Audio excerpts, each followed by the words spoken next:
This is React as quickly as possible. Start off by creating a project using npx create react app followed by the name of your project. cd into the project and open your code editor.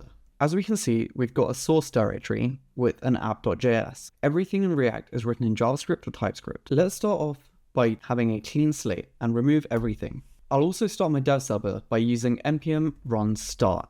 You create a component and return HTML. However, this HTML is not normal HTML. It's in fact a variant called JSX, which allows you to include JavaScript inside of HTML.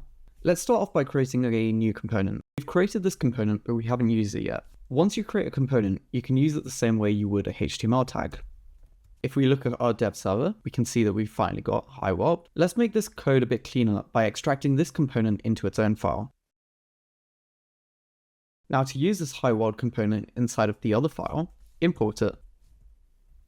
Components that don't need to update their state internally should be pure components, which means that given the same parameters, you should always get the same output. You can get parameters by using props and use it inside of components using props dot and then the parameter name.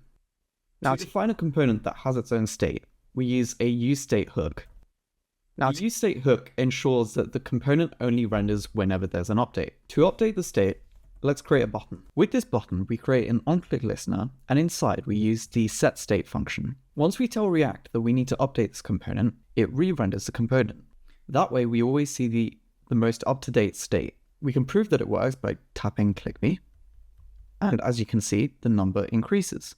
React is a JavaScript framework used to build large applications such as Facebook. In fact, Facebook themselves invented React. It allows you to create reusable components that can be used all over the application. In React, you don't get a mount and unmount function directly. Instead, you need to use a useEffect. UseEffect is a callback function that runs every time one of its dependencies change. If there's no dependencies in the dependency array, then it will only run once at the start of the component, i.e. an onMount, and you can view that in the console. You can see that it's run twice because in debug mode, useEffect runs twice. You should not rely on useEffect to only ever run once.